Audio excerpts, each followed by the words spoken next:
All Jackson does is make beats. You need fuel, gas. You're a fool, stupid. I got jewels, drip. Gucci suit, cash. Ice out wrist, ice. Why you pissed, mad? Johnny Stockton, Utah, with the assist, slash. I'm a beast, arr. You're the least, last. Couldn't bless me even if you a priest. Hello and welcome everybody to episode 6 of Rivaled Sports Talk. I'm Bo, and then we have a couple of Jakes today, so just bear with us. Jake Willis, the man, the myth, the legend, and then also our guest on Fresh Face Friday is Jake Lucas. So we're just gonna go by Willis and Lucas. Say what's up, Lucas. What's up? Cool. All right, so Willis, if you want to take the lead, and let's get right into it. Yeah. So due to a little shortened time right now, we have college football coming up. We're gonna take a little dive into college football, kind of what's been going on lately with the Big Ten, Big 12, Pac-12, SEC, and stuff like that. Lucas, I know I see you with your hat, but you're a big OU fan. Do you have any doubts this year of how Spencer Rattler can be contained? Just because in last year, and just looking at some highlights, that dude is a baller. He can go off on any given Sunday. Or Saturday. Saturday. Yeah, he's definitely something else. I mean, I've seen all of his high school highlights, and then coming in and taking over for Jalen towards the end of that Peach Bowl. I mean, he's just electrifying. I mean, I'm not going to compare him to Mahomes, but I mean, you look at it, the things that he's done so far. He's got a great arm. I don't really have much worry. I know they're going to have probably some games that are going to come out flat, adjusting. It's, I think he's going to do well. I think he's going to do – I think he's just going to light it up pretty much. Who in the Big 12 do you think has the biggest competition for Oklahoma? Could it be a very strong Texas team that's coming into a league right now, strong Texas team, or could you see a dark horse in Baylor making some noise? I could see it in Texas. I know there's a lot of talk. That's the big rivalry, OU Texas, and Sam Ehlinger talks about he wants to bring Texas back, and they came back. They went to Sugar Bowl, right? Pretty sure. I know he's got a pretty good resume there. I think Texas has the edge on that right now. Baylor, maybe. Baylor really hasn't fallen off that much recently. They've built up. They're doing pretty well, but I think I'm going to give Texas the edge on that one. Yeah, I agree I think that's the competition, right? Yeah, no, I definitely agree with Lucas here. Texas, I mean, they're very good. They're experienced with their quarterback, Sam Ehlinger, who was there last year and played really well. Tom Herman, he's really, I mean, he was really good at Houston, and he's coming in and kind of reviving University of Texas as a football. Now, I wouldn't say powerhouse quite yet, but definitely more respected than they have been in the last, 10 years. Right. So, yeah, I think you're looking definitely at Texas and Oklahoma as the top dogs in the Big 12. Okay. Right. With Oklahoma losing some key receivers, who does Rattler have to throw to? Do you think he's going to be kind of that prime Oklahoma quarterback where he can run, kind of like Jalen and kind of like Baker a little bit, and still have that kind of flair with a deep pass? Yeah, I mean, he's got a great arm. I think he's going to have to. I think we're going to have a little mix of everything. But as long as he's not that quarterback that thinks he's got to do everything himself, he's just got to utilize what he's got. I mean, he's phenomenal. But I think we can make do with what we've got. Really hasn't ever been any problems. I mean, you look like last year, CeeDee Lamb, that dude's insane. I mean, that is a huge loss. You can't really guys like that. You really can't really replace anybody. But I think we'll make do with what we've got. Yeah, Charleston Rambo looks really good in the first couple of weeks. Yes. 4 catches, 80 touchdowns, 2 TDs. And they've only played one game, right? Yeah, they have. So they look, Charleston Rambo, he might step up and be the next kind of CD Lamb. I mean, he's 6'1", 180, so he's a little bit smaller than CD. But, I mean, yeah, he looks really good in the early going. He's a junior, so he's definitely has that experience. Okay. Right. I'm gonna move conferences. Big Ten. They're playing an 8-game regular season. Who do you think the biggest underdog is going to be in the Big Ten with such a shortened season? Lucas, you take this one. Man, it's a good question. I really don't know. Because you think Big Ten, really, it's Ohio State.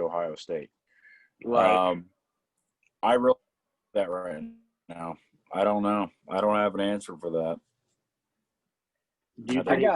I got Purdue. Okay, they have this wide receiver, Rondell Moore. He's small, but this dude has speed for days. And, they're not going to go anything crazy like win the Rose Bowl or anything like that. But, I could see Purdue going like 8-4, 9-3, something cool like that. Just get the ball to Rondell Moore in space, let him do his thing. Wait, is he even playing? Hold on. I thought – hang on. Did he opt out? Okay, he opted out, then he came back in. That's what I thought. Okay, so we're good. Yeah, so you're going to stick with Rondell.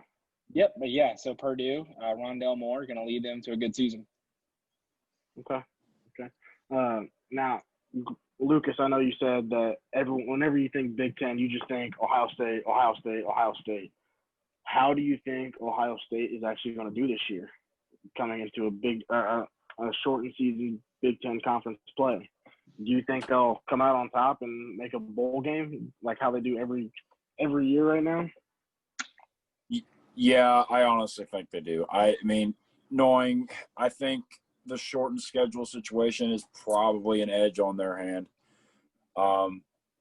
They're obviously, the most dominant team in that conference right now. Always, have been. But I really don't think it's going to affect them that much. I really think I think they're going to stay the top dog as far as I'm concerned. Yeah, I agree. Probably 8-0. Justin Fields, he's going to have a great season and probably go number 2 or at least top 5 in the draft next season. I saw this funny thing on ESPN. They posted something like top 5 Heisman candidates after week 3 or whatever it was, and Justin Fields was number 2, and he hasn't even played yet.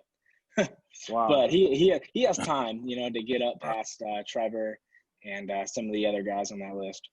But Ohio State, I see him going 8-0. I don't see him losing to anybody. Wow. Okay. Also, like I said earlier, due to shortened time, I'm gonna speed this up a little bit. SEC, Alabama named Mac Jones? Yeah, Mac Jones, the quarterback. Yeah. Personally, I feel like he will outshine Trevor Lawrence this year, in my opinion. Bro, hear me out. You're wild. Hear me out. So, LSU made Clemson's Trevor Lawrence look like nothing last year. So, I feel with a very hungry Alabama team, I feel like they can easily show Clemson that, hey, Alabama has been here before. Alabama is still the top dog in this. I think they'll definitely be a team to not mess with this year.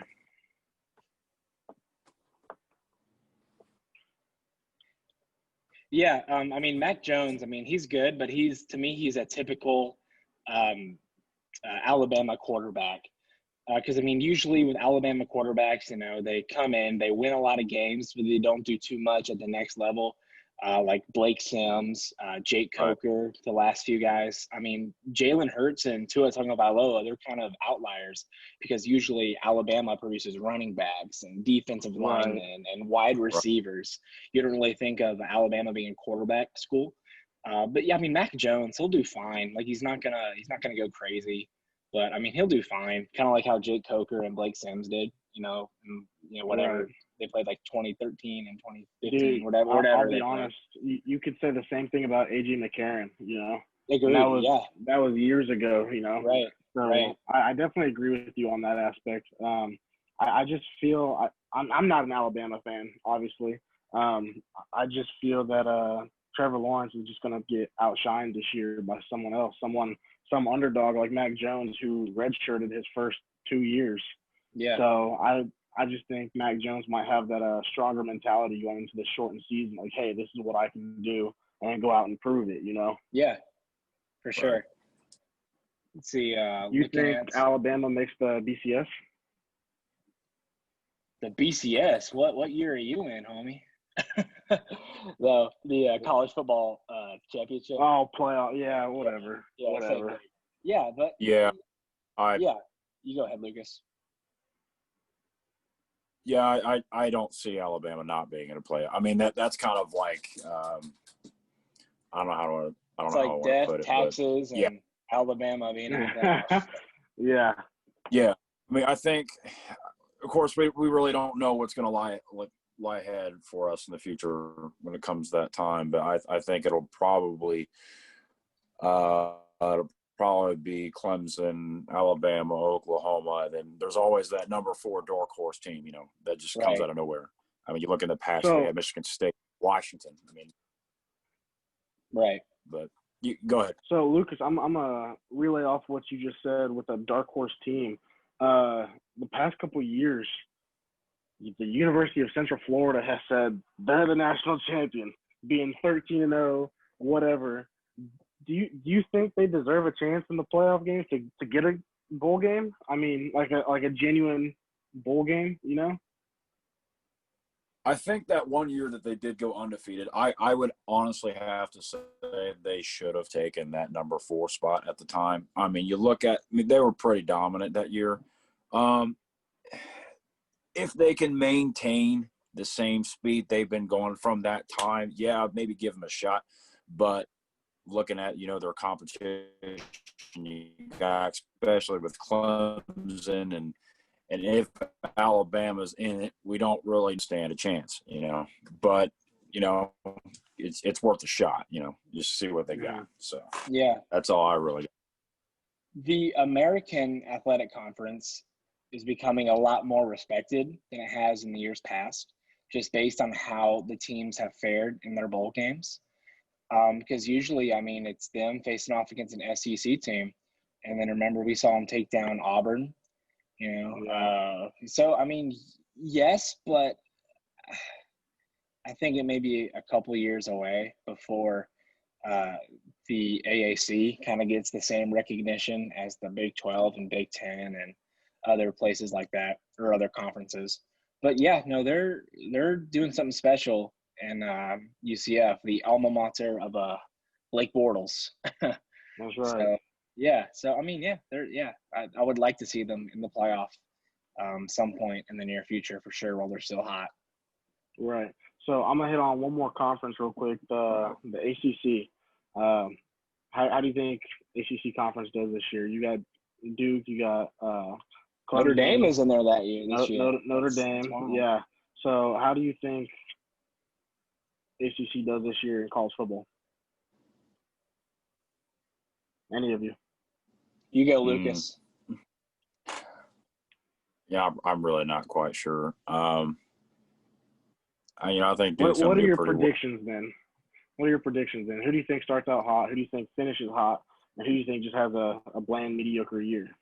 I think on the team that could come out hot and then fall, I think it's really hard to say between Duke and Notre Dame. But I mean, it's to me, it's self-explanatory. I really think Clemson's going to still come out all on top. If I had to pick, I'd probably say Duke might be that, you know, that second level off there. So, okay, that's so. I got the Miami University. They're playing on ABC tomorrow night for the second week in a row. So they're going to be able to show the whole country what they can do. I mean, it's Clemson. I mean, Clemson's going to win the conference, but Miami, I can see them being the second spot, and then Notre Dame being in at number 3. Yeah, I can definitely see that. I saw that that they got a new turnover chain, and I thought that was really cool. Yes, that's awesome. Their chains always look good.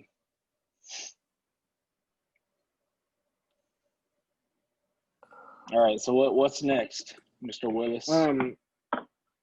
Hey, let's jump right into it. NFL Week 3. NFL Week 3 big games. So we have a few, kind of some bounce back games, kind of some games that you would kind of think. Lucas, you and I are big Chiefs fans here. We're going to start out on Monday night. Chiefs at Ravens. Tell me a little about it. What's your thought process? What's going through your head regarding the Ravens team? You know, I think I think there is that little mini rivalry here between Mahomes and Lamar. You look at the past couple of years, and as Chiefs fans, they always tell us, you're going to get blown out, or whatever. But you look at the teams that they've played beforehand. They're the scrubby conference teams or some scrub team they've plugged into their schedule. But it seems to me when it comes to that point and they get hot-headed and they're steamrolling through people, there's that one team, they got you figured out. But with last week, Herbert looked phenomenal. I think that's a no-brainer that he should be the starter for the Chargers. Yeah. But looking as to points, I mean, when you come out as flat as they did like that, we can't do that next week at all. Ravens are stacked on both ends of the ball. I mean, defensively now more than ever. I really think that the defense is going to have to step up, Chiefs-wise. I don't really know who we've got out. I think Frank Clark's out from being sick or something. But I think we got Mike Pennell coming back next week. A couple injuries on defense. I do know who you're talking about. What's his name? D lineman. He got hurt week 1, I think. Chris Jones. No. I want to say Stevens, man. I know I'm wrong on that. Chiefs injury report. I know we had quite a few. I do know Sammy Watkins isn't practicing. Concussion protocol still. Which I think as of right now, Alex Okafor didn't play. Sammy Watkins. So there's just a lot that we need to help. Right. Juan Thornhill, Austin Ryder, Derek Nottie, Antonio Hamilton, Frank Clark, like you said, with illness, Darrell Williams, Travarius Ward. So, I mean, there's key guys that we need to win, in my opinion. Lucas, I definitely feel like we need the defensive Alex Okafor, Ward, Frank Clark. Like, those are 3 key guys right there, They need someone athletic to shut down Lamar on defense. Lamar is a cheat code. Right, he is. I mean, the thing is, do you even, assign, a spy? Because, Lamar's going to beat the linebacker anyway. So you just kind of let him run, let him have his fun for 100 yards and just, let him not be able to pass the ball. So that's kind of interesting to see how their game plan is defensively. Because, I mean, that's kind of what I would do. Because, I mean, you're not going to stop Lamar either way. So just let him have his fun. Kind of like how Golden State would play defense in the finals a few years ago when they played LeBron. I mean, they let LeBron have his 50 points, whatever, but just get everybody else to shut down. They'd wipe the floor. They, swept him or 1-5 or whatever it was. So, so they got to have a good defensive game plan and decide, well, are we going to try to stop Lamar, or are we just going to let him have his fun running the football and just make plays defensively in the passing game? Right. So I feel like with that, it kind of brings me to a Madden franchise moment where you play a big game, whatever. You go into the coach's office and be like, the offensive coordinator wants to shut down, neutralize, disregard type thing. How do you think the Chiefs handle Lamar Jackson this week? Do they disregard? Do they try to neutralize them, or just win the game? I think the overall answer to that is just win the game. It doesn't matter how you do it. Right, exactly. But I think for them, they should. You go ahead, Lucas. I think that game, to be honest, I mean, me always being a defensive guy, I think it's going to have to be a lot of blitzing for sure. on that end. But I really think that game, I think that's probably going to be a possession and a half game or down to a field goal. I don't see it being with what I saw Chiefs. I don't see it being like I got a lot of Chiefs fans say it's going to be a blowout. That by no means it's not going to be. This could be the AFC Championship preview for sure. Yeah, definitely like it was last year. Yeah. Ravens are hungry too. I mean, you know that Lamar Jackson hasn't even taken his MVP out of the box. Same with his Heisman Trophy. Yeah. And the thing is, the Ravens have been dominant, dude. I mean, they beat the Browns 38-6 week 1. I mean, the Browns are the Browns, but still a 38-6 win in the NFL. Like, that's incredible. And then they wiped the floor with the Texans last week, 33-16. So what is that? They got like 40 plus 30. They got like 70 points. 70 to like 25 scoring differential roughly. So I mean that's pretty sweet. Right. Monday night's gonna be a fun night for sure. Yeah, I definitely think the big question for this is game prediction. Bo, I'm gonna start with you. Who do you have as a win for this? I'll take the Baltimore Ravens just because in the early going they have looked dominant. The Chiefs, they had a hiccup last week against Los Angeles. I was about to say San Diego against Los Angeles. But, I mean, the Ravens, dude, I mean, they do it all. They can run, pass. Hollywood Brown, his second year in the league and have a really good, sophomore season. Defensively, guys that stepped up in the place of, what's his face? The crazy dude, plays safety. Earl Thomas. Yeah, that guy. So I definitely think the Ravens are going to win this. It'll be close. I got Ravens like 31-27. Okay. Lucas, I'm going to hit you next. Who do you think comes out on top? With all your pride out of the way. I'm going to take the Chiefs. Okay. Right. I'm going to take the Chiefs. I don't think I think it's going to be a one possession field goal game. I think it'll be that close. Yeah. I don't think it's going to be, a 14. It's going to be close. It's not going to be, especially with watching what last week, unless there is a momentum shift that just happened in the last 7 days or whatever, but it'll be close. So, yeah, but I think it's one, we can afford to lose, but with it being this early, I think it'll be close. I definitely think I'm going to double down on you with that, Lucas. I am going to take the Chiefs on that. I do think that it will be a close possessional game and come down to a fourth quarter 2-minute drive on whoever has the ball. So I definitely think. I mean, two of the best kickers in the league too. So that'll be fun. Justin Tucker and Harrison Butker. So, I mean, if you get it down to the 40-yard line, I mean, if the wind's blowing, in their direction, going towards the field goal post, I mean, shoot, these guys can make it from like the 40, 41, 42. So kickers will be fun to watch too. If I could expect anything from this game, like with current situations now, this could very well be like the Chiefs-Rams game back in 2018. Yeah. It could be that close. It could be that electric. That was a fun watch. It could be back and forth, I'll be 100% honest right now. I just got an update from Zoom. It says we got about 9 minutes, so I'm going to speed this up a little bit. Usually they let us go. They How rude. They have me on a 9-minute counter right now. So Packers at Saints. Bo, who you got on that? I will take the New Orleans Saints. I think they're going to bounce back against Vegas. Drew Brees, I mean, he doesn't lose much. So it's going to be close. Rodgers has looked really good. Devontae Adams, he's been shaken up. But, yeah, I got the Saints coming away with the victory. Okay, Lucas? I think it's going to be pretty close. I want to say New Orleans. I also want to say Green Bay, especially with Rodgers the way he's playing right now. He's playing phenomenal ball. I want to say a close game, maybe Green Bay. Just a pledge right there. I'm not quite sure about that. I'm gonna go Green Bay as well. I definitely think Drew Brees loses 2 in a row right now. Bucks at Broncos. I'm gonna start off with this one. I think the Bucks win this one only because Bucks are looking hot right now, and Broncos are hurt. Everybody's out. Yeah. I got Tampa Bay too. It's not going to be close. Tampa Bay like 24-3. They have too many weapons on the offensive side. Yeah, I'm gonna take Tampa Bay on that.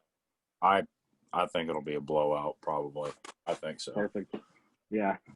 Cowboys at Seahawks. Bo, Seahawks are coming off another win, a strong win against the Patriots. Who do you got in that?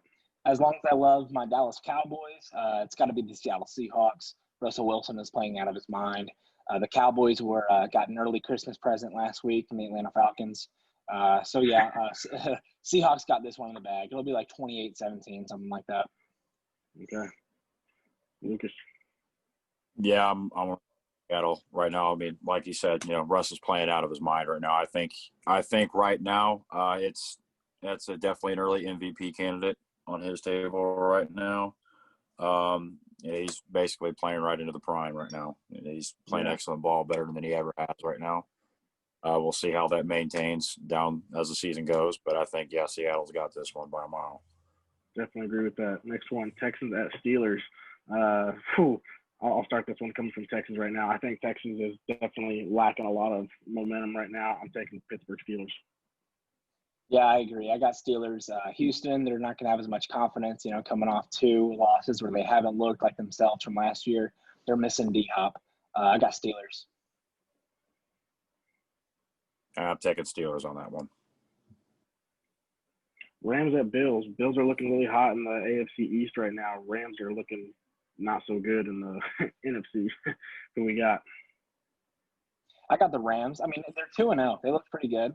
They look like the team that went to the Super Bowl a few years ago. They just need to lean on those running backs that I've never heard of that are really good. And Aaron Donald, of course. That's Lucas' guy right there. Right. Lucas, who you got in that? A guy. Yeah, let's see who they playing again. I'm sorry. Buffalo. Rams and Bills. Buffalo. Man, I think I'm going to take the Rams on this one right now. I think the offense is looking great right now. Like you said, they're looking like they did a couple years ago. I know the defense has slipped just a little bit the last couple of weeks, but I mean, I'm biased, whatever. But I really think their key plug to that is Aaron Donald. I mean, without him, he ain't got nothing really. But I think the Rams got the edge on that one. I think it'll be close though. I mean, Josh Allen, that dude's one big, hard hitting quarterback right now. He can sling it too, but I think it'll be close for sure. I'm going to take Buffalo on that one. I definitely think that Buffalo has the edge right now, being in a weak conference, especially playing against some slacking NFC teams. I'm going to take Buffalo on that one because, like you said, Josh Allen's just kind of a tank right now. Next one, Bears at Falcons. Do you think the Falcons recover from last week? Nope. I got Chicago Bears. Their defense is going to lead them to a nice victory over the Falcons. Falcons, I mean, they're not going to finish off the year, as much as good as they wanted to. Dan Quinn will be fired by the end of the month, by the end of October. Yeah, I'm taking Chicago on that. I mean, it looked like to me, I think Trubisky is starting to kind of figure it out just a little bit. But yeah, I'm going to take the Bears on that one. I think their defense will shut down the Falcons for sure. All right, next one, last big game that we have here. Raiders at Pats. Raiders are coming off a huge win against New Orleans, and the Pats are looking hungry with a Cam Newton who lost in Seattle. I guess I'll start this one off. I definitely think the Raiders are going to go back-to-back wins on this. I think they have that edge right now, but they have been lacking for a while. So I'm going to take the Vegas Raiders. Las Vegas, yeah. I'm going to go with the New England Patriots. Bill Belichick, he actually has a quarterback that can run the football, so he gets to use his creative football mind even more. So I got the Patriots. They went toe-to-toe with the Seahawks, came down to the last play. Patriots over Raiders. Okay. Yeah, I think I'm going to take the Raiders on this one. I mean, like you said with Bill Belichick right now, he's never really had that running quarterback. I mean, Bill Belichick is by far one of the greatest coaches of all time. Like, he's a mastermind, and that's that one key point that he hasn't been able to use in his career as the head coach in New England. So, I think it'll be close. I'm really not sure. I think I might going to take the Raiders just a little bit, maybe by a score, field goal at least. but I think it'll be close. It'll be a good game for sure. Yeah, I definitely think those were. I think Bo definitely had a hot take in there. For the Falcons. Dan Quinn. Dan Quinn. He should have been fired on that. He should have been fired before they let him on the team playing back to Atlanta last week. That's ridiculous. You choke in the Super Bowl. You don't tell your guys the rules of the onside kick. He goes, my guys knew the rules of the onside kick. Like, okay, if they knew the rules, how come they didn't jump on that, bro? Right. Yeah, that's kind of terrible. Yeah. Well, we are down to 2 minutes on this kind of shortened episode today. I know, because Zoom screwed us over. Yeah, Zoom. You got to help us out a little bit, man. Yeah. Mr. Lucas, man, we appreciate some college football insight that we haven't really talked a whole lot about yet. We're glad you made some time to hop on this podcast with us and get some knowledge in there, taking some hot takes and some picks for week 3. Definitely support your team this week. Appreciate everybody that you love and you care about. Until next time, Rivaled, I'm Jake. We got Bo. And once again, a special thanks to our guest, Mr. Jake Lucas himself. Mr. Jake himself. Cool. All right, guys. Have a good one. Laters. Whoa, yeah, whoa, yeah. Paul Jackson does is make beats. Whoa, whoa, whoa, whoa, yeah, yeah, yeah, yeah. Ay, ay.